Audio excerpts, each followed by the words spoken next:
দেবী দুর্গার যে ৯টি রূপ আছে অর্থাৎ নবদুর্গা। নবদুর্গার প্রথম রূপ হল শৈলপুত্রী। এই দেবী ২ হাত বিশিষ্টা এবং কপালে অর্ধচন্দ্র শোভা পাচ্ছে এই দেবীর।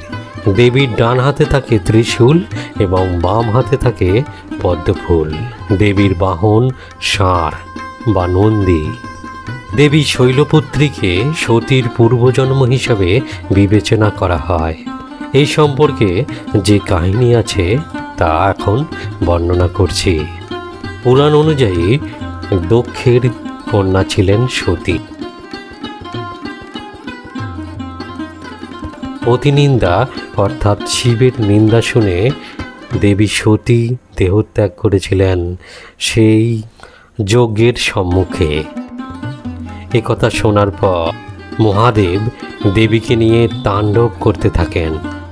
সেই তাণ্ডব নিবারণের জন্য নারায়ণ সুদর্শন চক্র দিয়ে দেবীর দেহ খণ্ড বিখণ্ড করে দেন এবং মহাদেব শান্ত হয়ে গিরিশিখরে গিয়ে মহাসমাধিতে মগ্ন হন।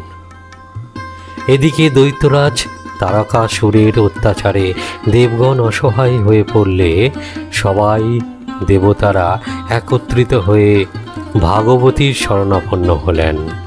অন্যদিকে পর্বতরাজ হিমালয়ও দেবীকে ধ্যানের দ্বারা তুষ্ট করেছিলেন। তখন ভগবতী অভয় দিলেন যে তিনি পুনরায় গিরিরাজ হিমালয়ের ঘরে কন্যারূপে জন্মাবেন এবং দেবাদিদেব মহাদেবকে পতিরূপে বরণ করবেন। এতে দেবতারা বিপদ থেকে উদ্ধার পাবেন।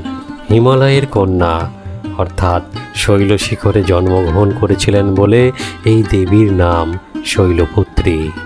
শুক্লাপক্ষের প্রতিপদে বেলপত্র, জবা, মিষ্টান্ন, ফল, নৈবেদ্য ইত্যাদি উপাচারে দেবীকে পূজা করা হয়। দেবীর বাহন বিষ অর্থাৎ ষাঁড়। দেবী মঙ্গলময়ী, ভক্তবাৎসল। দেবী সন্তুষ্ট হলে ভক্তকে সমস্ত বিপদ থেকে রক্ষা করেন এবং শুভ ফল প্রদান করেন। এই চ্যানেলের ভিডিওগুলি আধ্যাত্মিক এবং পৌরাণিক কাহিনীর আধারে নির্মিত। ভিডিওগুলি ভালো লাগলে সঙ্গে থাকবেন, পাশে থাকবেন এবং লাইক করবেন, শেয়ার করবেন এবং সাবস্ক্রাইব করবেন।